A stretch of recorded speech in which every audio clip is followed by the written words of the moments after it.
Isang lalaking matipuno ang nasa harapan ni Arabella. Ito ay halatang kasing idaran lamang ng asawa niyang si Grigor.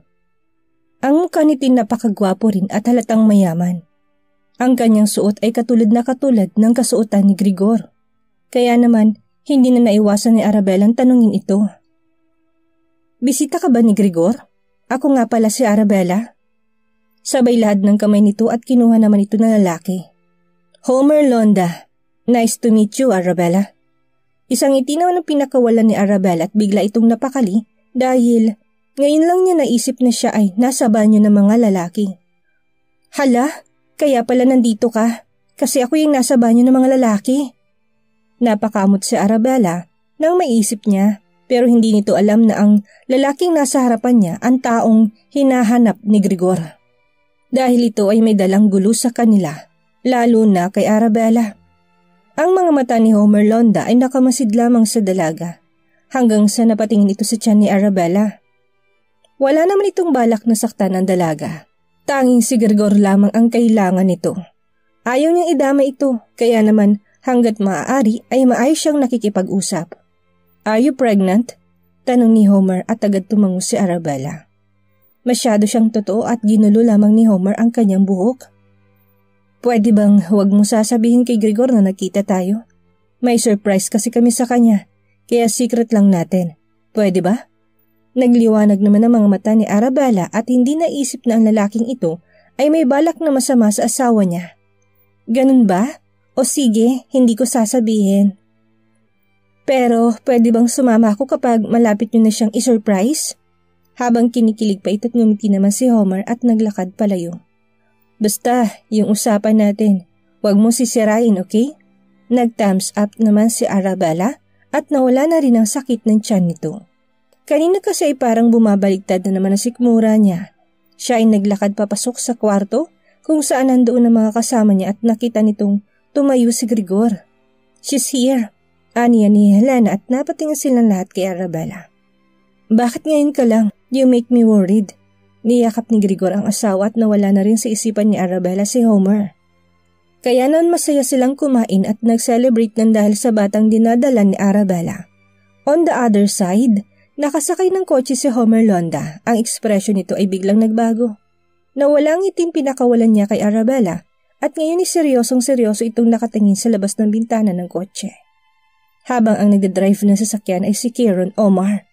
Kanang kamay ni Homer at kaibigan din. Kaya hindi ito nahihiya kapag nagtatanong.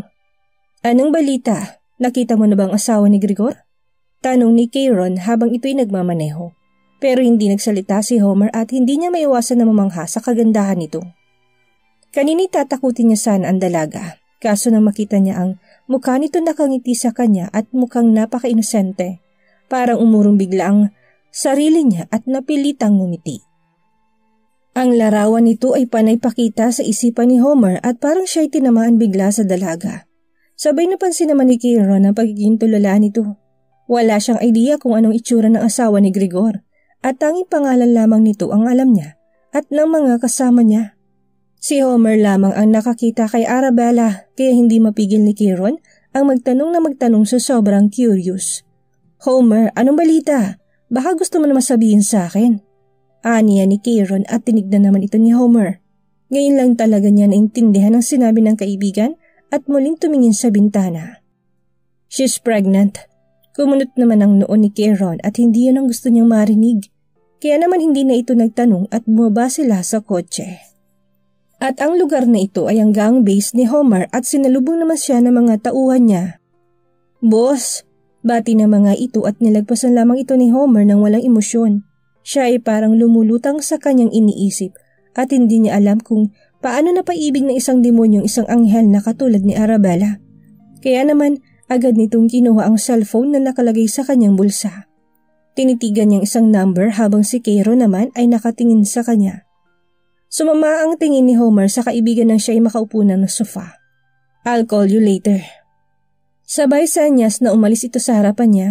Kaya na makaalis ito ng may halong pagtatakay agad tinext ni Homer ang numero.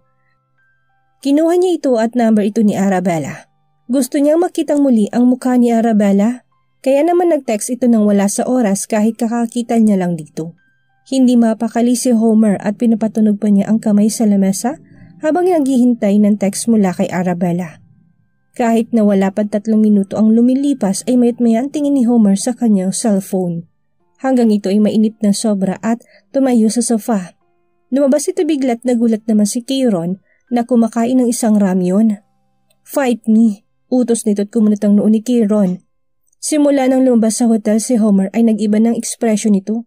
Kanina'y kalmado lang ito na parang walang nangyari at sa gulat ni Kieron, muntik na matapon ang kinakain niya. "Sandali naman," sigaw nito at saka umilag. Naging alerto naman ang mga kasama nila at sinambut ang pagkain ni Kieron. Habang ito ay panay ang ilag sa mga sapok ni Homer. "Ano bang nangyayari sa'yo? Bigla-bigla ka na lang nanghahamon?" Tanong ni Kieron at patuloy ito sa pagsapok at panay naman ang ilag ni Kieron. Siya ay hindi mapakali nang dahil sa kakakain niya lang. Pero natigilan siya nang biglang tumigil ito at naglakad palayo sa kanila. Lahat sila ay naiwan na nakatulala, habang ang kanilang mga bunganga ay nakanganga at puno ng pagtataka. "What happened?" Tanong ni Kieron at saka nagkibit balikat lamang ang mga naririto dahil si Homer ay biglang tumalikod nang dahil sa isang tunog na naramdaman niya sa kanyang bulsa. Hindi ito nagkamali nang tingnan niya at makita ang pangalan ni Arabella. Agad niya itong tinignan at agad na pangiti. Bukas na bukas ay magkikita sila, kaya naman hindi sasayangin ni Homer ang pagkakataon na mapalapit kay Arabella. Gagamitin niya pa rin ito para mapabagsak si Grigor at siya ang umagaw ng trono nito. Samantalang ang party sa kabilang banda ay tapos na. Nakahanda na rin ang lahat sa kanilang pag-uwi at hindi alam ni Arabella kung paano nakuha ni Homer ang kanyang number. Hindi naman kasi niya ito binigay kanina. Kaya hindi nito maiwasan na maisip ang asawa. Siguro hiningi niya kay Grigor. Yun ang tanging nasa isipan ni Arabella at nagawa naman niyang pumayag sa alok ni Homer. "Lady Ara," biglang natigilan sa pag-iisip ni Arabella nang biglang lumapit si Helena. Niyakap siya nito't saka may halong ngiti sa may mga labi. "Basta wag kayong mahihiyang bisitahin ako." Biro nito at tumangot ako naman si Arabella. "Hayaan mo, isasama ko si Connor kapag bumisita ako sa inyo." Aniya nito't saka sumakay ng kotse at umalis na sila sa hotel na pinuntahan nila. Sa kanilang pag-uwi, napansin ni Grigor na parang masaya si Arabella. Ang kanyang tingin ay biglang nag-iba. Napatingin ito sa cellphone na kanyang hawak at hindi naman niya ito hinahawakan. Kaya naman kukuhanin na sana niya ang cellphone nang biglang nagulat sila dahil isang motor ang bumangga sa kanilang kotse. "Shit!" mura ni Grigor at agad nilang tinignan si Arabella. Nagulantang ang lahat sa motor na dumaan at lalo na nang bumaba si Grigor sa kotse at tumigil din ang ibang sasakyan sa likod. Nandoon si Damon at Vera na nagulat sa nangyari. Maging ang magkapatid na kambal at si Connor at Helena ay halos nalaki ang mga mata. "Are you blind?" sigaw ni Grigor at hindi na maiwasan itong galit na biglang namuo sa kanyang katawan. Ang kanyang tingin ay nakakatakot at talagang kinilabutan ng lahat sa kanya. Walang sino man na nagsalita. Lalo na nakita nilang sikat na si Grigor Tomaro at ang pamilya nitong bumaba sa kotse. Maraming tao ang kumuha ng litrato at bihira lamang nilang makita ang mga ito. Sila'y pinagkukumpulan at ang mga lalaking nakabangga ay kinabahan. Pero agad nitong namukhaan si Grigor at mas lalo siyang nanlumo. Lumuhod ito sa harap ni Grigor at saka nagmakaawa. "Sir, pasensya na kayo. Hindi ko alam na magkikita tayo ulit dito." Kumunot biglang noon ni Grigor sa sinabi ng lalaki. Bigla namang bumaba si Arabella at namangha ang lahat sa angking kagandahan nito. Samantalang hinarangan naman ito ni Connor at ng dalawang kambal. Sumenyas kasi si Grigor na isakay ito sa kotse ng kanilang mga magulang. Pero bago yun mangyari, ang lalaki nakabangga sa kanila ay biglang tumingin kay Arabella na may kasiyahan. "Madam," tawag nito at napatingin silang lahat dito na tanggalin nito ang helmet. Agad itong hinila ni Connor at sinakay sa kotse. Ayaw nilang silang pagsimulan ng traffic at agad umalis at tinungo ang hasyenda. Nang sila ay makarating dito, agad naman binigyan ni Butler Ted ang lalaki ng upuan. Kinakabahan pa nga ito ng umapak sa bahay ng dahil sa linis at kintab ng sahig. Parang ginamitan ito ng wax at hindi maiwasang mapanganga sa ganda ng paligid. Kahit na siya ay kinakabahan, hindi nito maialis ang tingin kay Arabella. Mukhang namukaan din naman siya ni Arabella at agad nilapitan. "Kayo po ang lalaki nagdala sa akin sa warehouse." Walang nagawa ang lalaki nang tanungin siya ni Arabella. Hindi naman warehouse ang gang base ni Grigor, pero yun ang akala ni Arabella. Ang lalaking ito'y nahihiya, lalo na't nakabangga na naman niya si Grigor. Siya kasi ay nagmamadali at ang anak niyang 10 taon ay hindi pa kumakain. Dadala niya sana ito ng pagkain sa eskwelahan kaso nawalan siya ng preno at tumama sa kotse ni Grigor. Ang kamay niya nangangatal at parang gripo, hindi kasi matigil ang pamamawis nito. "Are you trying to kill us?" May kalakasan tono ni Grigor at umiling-iling naman ito. "Pasensya na po kayong lahat. Hindi ko naman po inaasahan na mawawalan ng preno ang aking motor nang dahil sa pagkakataranta." Saad nito tumingin kay Arabella. Muli na naman niyang hihingi ng tulong ni Arabella na sa ganun ay makalaya siya sa mantang nanlilisik. Simula nang siya ay mahuli ni Grigor at pakawalan, bumait ito at gumawa ng maayos na trabaho. Ayaw na kasi niyang magkurus ang landas nila ni Grigor. Pero ngayon ay naririto na naman siya at nagmamakaawa. "Bakit ka po natataranta?" Tanong ni Arabella at hindi tumingin ang lalaki. Medyo may katandaan na rin kasi siya at nahihiya sa kanyang sasabihin. Hindi siya sumagot at mahigpit na hinawakan ng kanyang hawak na bag. Mukhang natapon na rin kasi ang pagkain dadalhin niya sa kanyang anak. "Are you deaf? Do I need to repeat what my wife said?" Parang nabingi ang lalaki at ang mga nakarinig. Habang si Arabella naman ay biglang napatayo at sinamaan ang tingin ng asawa. Kaya napuno ng tensyon ang paligid at silang lahat ay nakikinig lamang at ayaw makialam. "Grigor, pwede bang wag mo siyang sabihan ng ganun? Ang pangit kasi pakinggan." Sermon ni Arabella at kinilabutan naman silang lahat. Ngayon nila nakitang may nagtangkang magsalita sa isang mafia king ng ganito. Para silang binuhusan ng tubig at napahawak na lamang si Grigor sa kanyang sentido at ayaw makipagtalo sa asawa. "What happened? I'll help you out." Ngumiti ito at talagang hulog ito ng langit para sa lalaki. Napangiti ito agad at panayang tango.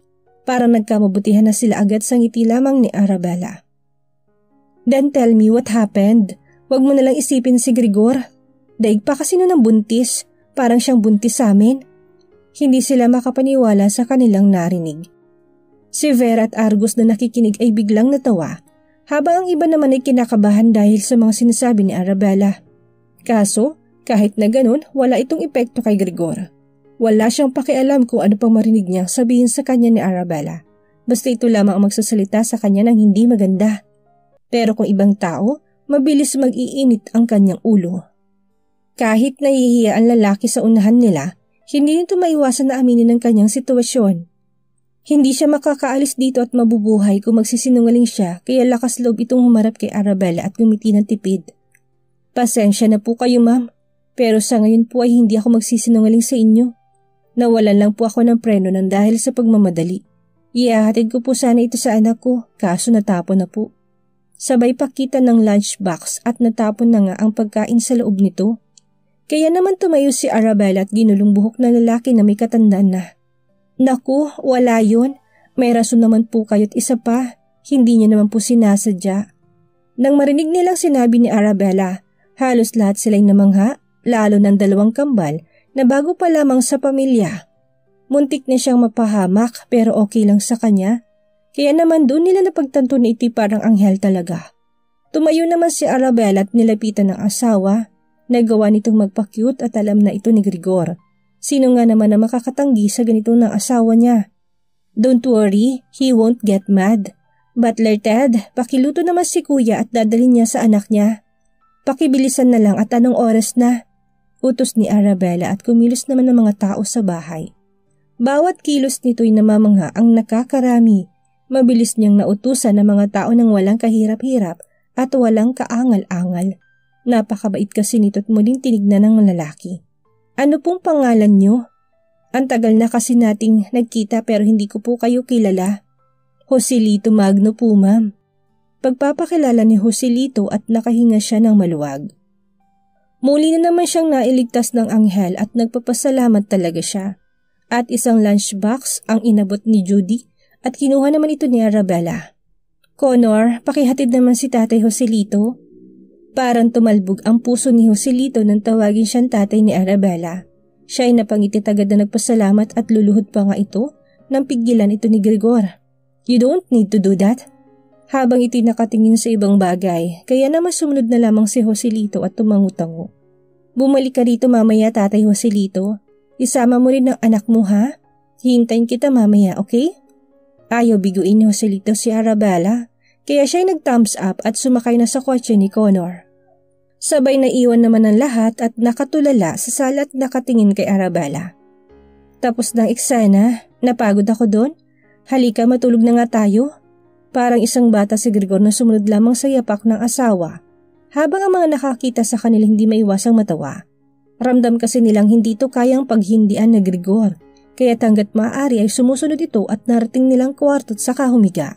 Dahil silang dalawa na lang ang naririto, agad sinuri ni Grigor ang tiyan ni Arabella. Kinapaka pa niya ito na parang may hinahanap at nilagay sa ilalim ng puson ang kanyang kamay. Kinabahan siya kanina sa nangyari at hindi siya mapakali. Parang mapuputulan ng ugat si Grigor sa sobrang galit. Pero nawalain agad ng dahil na rin kay Arabella. Are you fine? Nag-aalalang tanong ni Grigor at tumawa lang ng mahina ang asawa. Malakas ako, ano ka ba naman? Huwag kang mag-alala at okay lang ako. At saka Grigor, bakit hindi mo bigyan ng trabaho si Tatay Joselito? Pwede naman siya magtrabaho dito, hindi ba? Napatingin dito si Grigor at inaasahan na niya ito. Pasimple siya humiga sa kama at hindi pinansin si Arabella. Why would I? Hindi ba't 2 beses ka na niyang pinahamak? Nang una ay sa warehouse kamot, ang pangalawa naman ay ngayon. Pagpapaliwanag ni Grigor at ayaw talaga niyang pumayag sa alok nito. Pero kung hindi dahil sa kanya, hindi mo ako makikilala. Tumingin na si Grigor sa asawa at nakangiti ito na nakakaloko. Wala siyang magawa kung hindi ang sumang-ayon na lamang at masaya itong niyakap ni Arabella at napangiti naman si Grigor. Salamat! Masayang sabit nito tumiga na silang dalawa. Naalimpungatan si Arabella nang siya'y tumagilid sa paghiga. Kaya naman iminulat niyang mga mata't nakitang umilaw ang kanyang cellphone. Kinuha niya ito't napansin na tirik na pala ang araw habang ang asawa niya'y wala sa kanyang tabi. Uminat ito't saka tinignan muli ang text na natanggap niya. Don't go anywhere. I'll need to fix something. Basa niya sa text ni Grigor at naalala nito si Homer. Kaya naman natignan niyang text dito'y halos malaki ang mga mata niya sa dami. Bakit naman ganito kadami? Mahina niyang sabi at saka nagawang mag-text kay Homer. Hindi niya alam kung paano sila makikita at hindi siya pwedeng umalis ng bahay. Biglang napaisip ng hindi maganda si Arabella kaya panailing niya. Wala naman siyang alam na idadahilan sa asawa, lalo na't wala naman siyang pupuntahan na iba. Sabay na alala nitong kaibigang si Helena. Mabilis na tinext ito ni Arabella at hindi na siya nagsayang ng oras. Mabilis naman itong nag-reply at napangiti si Arabella dahil ang kaibigan niya nandito lang pala sa baba. Habang isang katok lang narinig niya sa pinto at agad itong pinagbuksan. Lady Ara, may problema ka ba? Agad nitong hinila si Helena papasok sa kwarto at sabay tango. Kinagat pa nga nitong mga kuko sa daliri at hindi niya alam kung anong sasabihin. Pwede bang tulungan mo ko? Kumunot ang noon ni Helena at nagtatakang kanyang muka. Para kasi may kakaiba sa kinikilos ni Arabella. Kahapon kasi nakausap ko yung friend ni Grigor. Sabi niya may surpresa siya, kaso wag ko na lang daw muna sabihin. Kasi hindi ko alam kung paano ko siya makakausap ngayon. Gusto sana kitang isama para makaalis ako. Kwento ni Arabella at kumunot ang noon ni Helena. Hindi po ba tayo lang ang tao sa hotel kahapon? Baka mamaya kung sino yan, pinapakaban niyo lang ako. Talagang kinakabahan si Helena at kapag naisip pa na ang mukha ni Grigor ay mas lalo siyang natatakot. Parang gusto na lang niyang kainin ng lupa. Sabay tumawa naman si Arabella na ikinagulat ni Helena. Wala ka bang tiwala sa akin? Tanong nito at napabuntong hininga. Wala siyang magawa kung hindi ang pumayag na lamang dahil may tiwala talaga siya kay Arabella. Napakabait nito at hindi nito kayang magloko.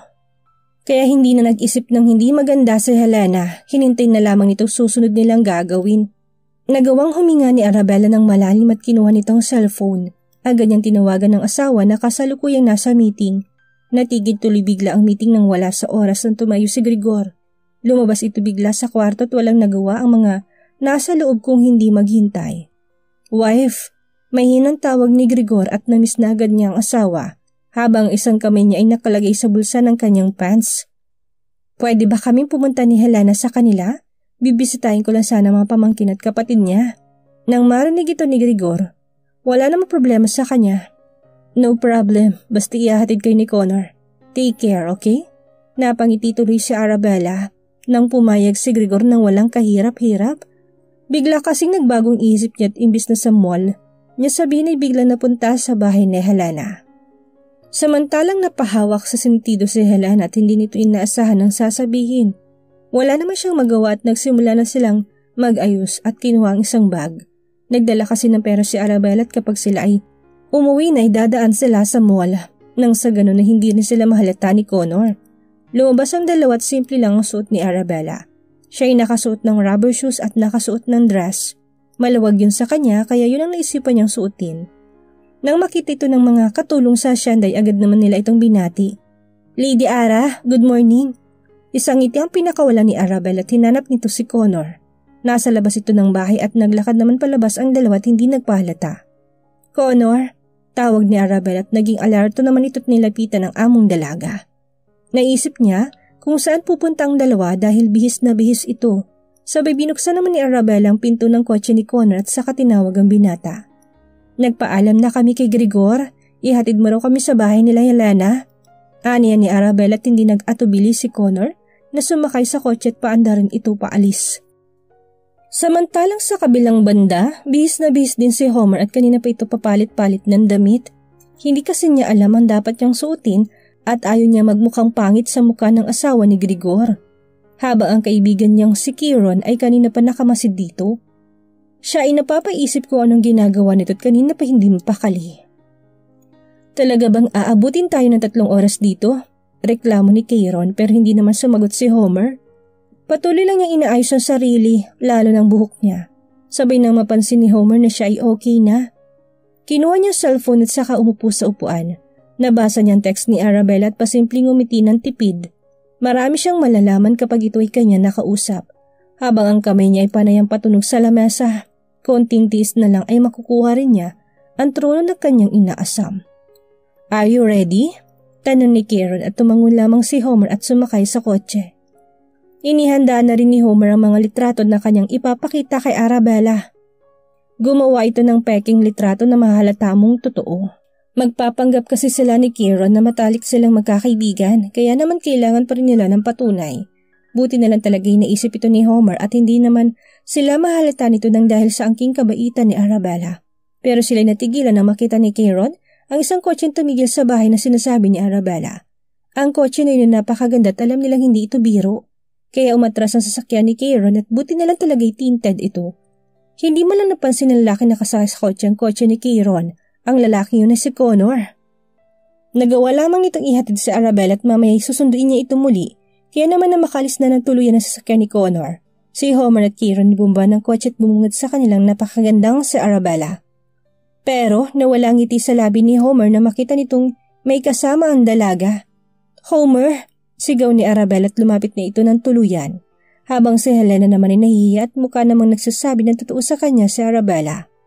Siya ay magtatago sana sa likod ni Arabella na bigla siyang hilahin ng kaibigan. "This is my friend, Helena. Pasensya ka na, Homer. Isinama ko siya para makaalis ako. Hindi kasi ako papayagan ni Gregor na mag-isa. Buti na lang talaga at umalis si Connor. Baka kasi magsumbong yun kay Gregor kapag sinabi mo sa kanya ang surprise natin sa kanya." Hindi lubos maisip ni Kieron ang kanyang iisipin kaya tumingin ito sa kaibigang si Homer at gusto niyang umatras. Hindi siya makapaniwala na talagang mukhang anghel ang dalaga. Hindi lang yun dahil mukhang inosente talaga ito. Kaya naman hindi maiwasan ni Kieron na hilahin ang damit ni Homer at panayang iling.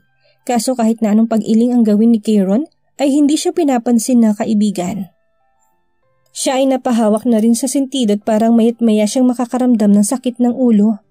"That's fine. I'm Homer Londa and this is my friend, Kieron Omar."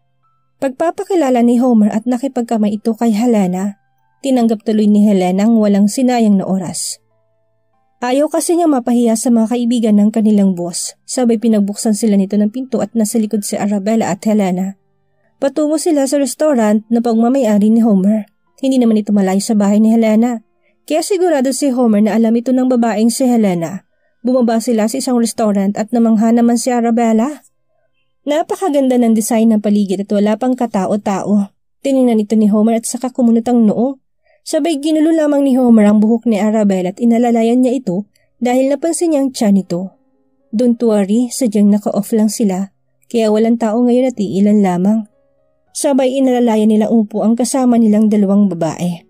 Sumenyas naman si Homer at alam na ni Kieron ang kanyang gagawin. Medyo nag-alinlangan pa nga ito't kinakabahan. Baka mamaya kasi mabisto sila agad at magulat na lang na nandito ng Mafia King. Kapag naiisip yun ni Kieron, siya'y talaga namang kinikilabutan. Sa tuwing maiisip niya kung paano ito makipag-away at kung paano ito pumatay, siya ay nangangatog sa takot. Sabay tingin ito sa anghel ng demonyo. Hindi may pagkakaila ni Kieron ng asawa ng Mafia King ay talaga namang napakalayo sa ugali ng mga tumaro. Ito ay halatang inosente at purong-puro na walang halong biro. Kaya naman iniisip pa lang nito na may mangyayaring hindi maganda sa anghel ng demonyo, siya ay kakainin na ng lupa sa takot. Pasimpleng umpo si Kieron sa tabi ni Homer matapos itong kuhanin ng mga litrato sa kotse. Nakalimutan kasi ito ni Homer dahil nang dalhin sa pagiging tulala niya sa kagandahan ni Arabella. Hindi ba masala na paglilihim mo? Napatanong si Homer bago may maglapag ng pagkain sa kanilang lamesa. Sabay tingin naman ni Arabella sa mga pagkain. Siya ay masalan sa pagkain pero hindi niya alam kung anong sasabihin. Sa katunayan po niyan, masalan po talagang magbuntis si Lady Ara. Kaya po sobrang namin siya kung ingatan.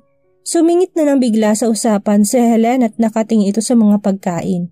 Inilayo nitong mga karne na pagkain at tanging pasta lamang nilagay nito sa pwesto nila.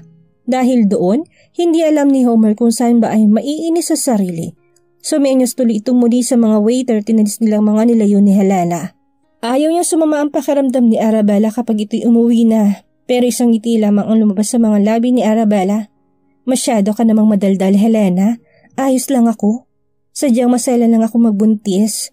Habang panay naman ang iling ng kaibigan sa kanya. Naku, hindi po pwede, Lady Ara. Siguradong magiging demonyo na naman si Boss Gregor kapag nagkataon. Kinilabutan na si Helena at saka nagsimula silang kumain ng pagkain. Buti na lang talaga ngayon na hindi nagsuka si Arabella. Tinanggap ng tiyan niya ang pagkain na nakahain sa lamesa at nagpapasalamat siya. Sabay nilapag ni Homer ang mga pekeng litrato ng kanilang ginawa. Kinuha naman ito agad ng dalawa at pinagmasdan. Habang si Kieron naman ay panayang hinga ng malalim. Agad itong siniko ni Homer at natauhan naman ito. Nga pala, kung ayaw muna naming sabihin kay Gregor at sa family nila, may sorpresa kasi kami sa kanila. Ilang taon na kasi kami hindi nagkikita. Ito pala mga pictures namin. Nang makita ito ni Arabella at Helena, walang naisip na masama ang dalawa. Ang litratong ito'y mukhang family picture. Nandito ang lahat ng pamilya ni Gregor at ang ibang kasama nito sa gang. Habang si Kieron at Homer ay nandito rin at katabi nito si Gregor sa litrato. Nang mapansin ni Homer ang reaksyon ng dalawa, napangisi siya bigla. Madali niyang makukuha ang gusto niya dahil mukhang naniniwala naman ito sa kanya. Kaano-ano niyo po si boss? Tanong ni Helena at tamungo naman si Arabella. Nagtingin na naman si Homer at Kieron. Pinsan, masayang bati ni Homer at pumalakpak naman si Arabella. Talagang siya'y natutuwa at may nadiskubre na naman siyang bago. Pero sa hindi inaasahan, biglang napahawak sa tiyan si Arabella at saka tumingin kay Homer. Pinapakaramdaman niyang sarili dahil bigla itong sumakit. Ang mukha niya'y biglang nag-iba. Ang masiwal niyang mukha ay biglang nawala sa mood at parang may tutulos sa kanyang mga mata. Tumayo tuloy bigla si Homer at napansin itong pag-iba ng mukha ni Arabella.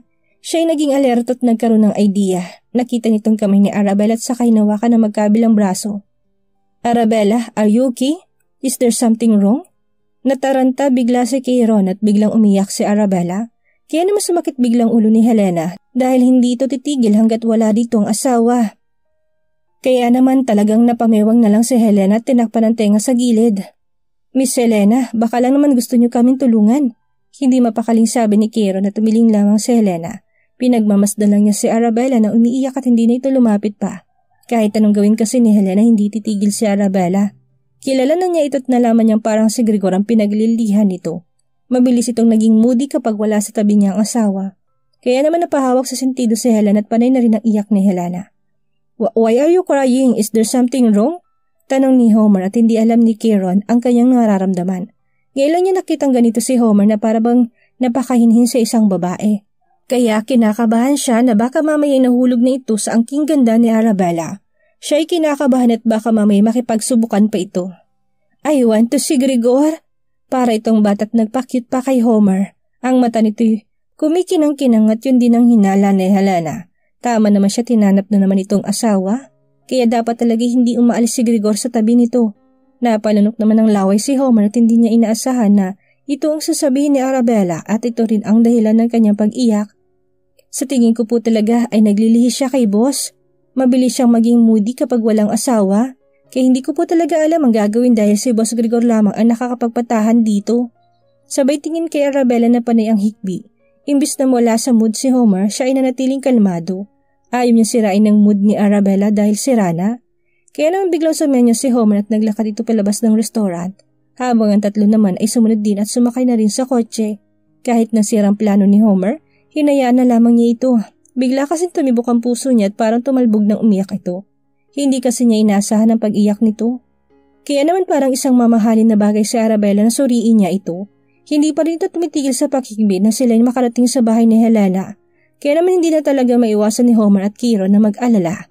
Baka mamaga kasi ang mata nito kakaiyak at ito pang makasira sa plano nila. Are you sure that she's okay? Tango ni Kieran at tumangon lamang si Helena. Magiging ayos din po yan at babalik sa dati. Basta makita niya lang si boss. Sure talaga ako na mawawala ang pagiging iyakin nito. At hinawakan niya sa kamay si Arabella habang hawak nitong cellphone at hinihintay niya lamang si Connor. Nagawa na kasing mag-text ni Helena bago pa lang sila makarating sa bahay. Huwag kayong mag-alala, hindi naman namin sasabihin kay boss. Siguro sa susunod na lang natin pag-usapan ng sorpresa natin sa kanya. Dugtong ni Helena, tumango na lamang si Homer at sumakay sila ng kotse. Nagpaalam ng mga ito hanggang sa nawala na sila sa paningin. Kasunod naman nun ang pagdating ni Connor at may halong pagtataka sa kanyang mukha nang siya'y bumaba. Napadako kasi ang tingin nito kay Arabella na hanggang ngayon ay hindi pa rin natigil sa pag-iyak. Anong nangyari? Bakit umiiyak si Lady Ara? Tanong ni Connor at nagbuntong hininga lamang si Helena at sumakay sa kotse. Mukhang si boss ang pinaglilihan. Umiyak na lang bigla at gusto makita si boss. Kaya pupunta tayo sa company para matigil itong umiyak. Hindi kasi ito titigil, alam mo naman. Naintindihan ni Connor ang ibig sabihin ni Helena. Alam din kasi niyang si Grigor lamang ang makakapagpatahan sa asawa dahil naranasan na nila ito noon nang ito ay madisgrasya. Panay ang iyak nito at walang ginawa ko hindi tawagin ng asawa.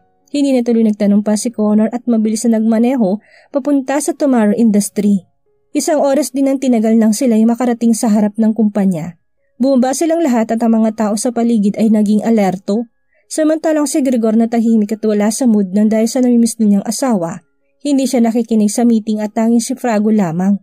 Nasanay na si Frago na makinig sa meeting simula nang ma-inlove ang kanyang boss. Lagi na rin kasi itong lutang, kaya ayaw naman siyang masayang ng effort ng mga tao sa meeting room. Pero nagulantang ang lahat ng bumukas ang pinto. Magsisimula na sanang sumama ang aura ni Grigor dahil nasira ang pag-iisip niya, kaso hindi niya inaakala na makikita niyang asawa sa harapan niya at panay ang iyak. Lumakas ang iyak nito at nagulat naman ang mga tao sa meeting room. Hindi na sila nagtaka dahil kalat na ito sa buong building. Kaya naman alam na ni Frago ang kanyang gagawin. Sumenyas ito sa lahat ng mga team leader ng bawat department at lumabas na silang lahat. Tanging sila na lamang naririto at naghihintay sa rason ng pag-iyak ni Arabella. Bago pa mawala sa mood ng tuluyan si Grigor, agad na nagsalita si Helena nang sa gano'n hindi nito maisip na may nangyayaring hindi maganda. Boss, wag po kayong mag-alala, wala naman pong nangyaring masama, pero sa tingin ko po ay naglilihi sa inyo si Lady Ara. Bigla na lang po kasi siyang umiyak kanina habang kumakain kami. Gusto ka raw po niyang makita. Napatingin tuloy si Grigor sa asawa at hindi niya alam ang mararamdaman. Siya ay natutuwa nang marinig niya sinabi ni Helena, kaya naman hinagod itong likod ni Arabella at tumigil na rin ito sa pag-iyak. Sila tuloy nakahinga na rin ng maluwag at bumalik na ito sa pagiging masayahin. What do you want? Tanong ni Grigor, tumiling lamang si Arabella at niyakap ang asawa. Siya ay komportable na, kaya naman wala na itong hihilingin pa. Ang tanging gusto niya lang ay makita si Grigor at mayakap. Pwede bang dito na lang ako? Tapos sabay tayong umuwi? Tanong ni Arabella at hindi naman itong paghihindian ng asawa. Tumango lamang si Grigor at tumingin kay Frago. Ang tingin ni Grigor ay alam na agad ni Frago. Tumango na lamang ito't saka inilalayang lumabas ang asawa. Patungo na sila sa opisina nito at doon muna sila habang hindi pa natatapos ni Grigor ang mga kailangan niya. Ilang araw din kasi siyang hindi gumawa ng mga trabaho nang dahil sa pag-aalala kay Arabella. Nakarating sila sa opisina nang walang naririnig na kahit na anong salita tungkol sa iba. Hindi bali ng pag-usapan si Grigor na nakatalikod, pero wag mo lang ipaparinig sa kanya na may masama kang sinasabi tungkol sa asawa niya. Baka mamaya hindi ka na rin mabuhay ng matagal sa mundo at maging isang bangkay ka na lang at makita mo ang kauri niya sa impyerno. Umupo si Grigor at Arabella sa sofa at din naman nila ang sarili at puno ng pagmamahalan ang dalawa. Nagawang hawakan ni Grigor ang tiyan ng asawa at naramdaman itong lumalaki na talaga ito. Siya ay hindi na makapaghintay na makita ang maliit na demonyo sa tiyan nito. Kung kailangan lang ni Grigor na maging spoiled ang anak, ay kanyang gagawin dahil talagang hindi na siya makapaghintay na makita at mahawakan ito.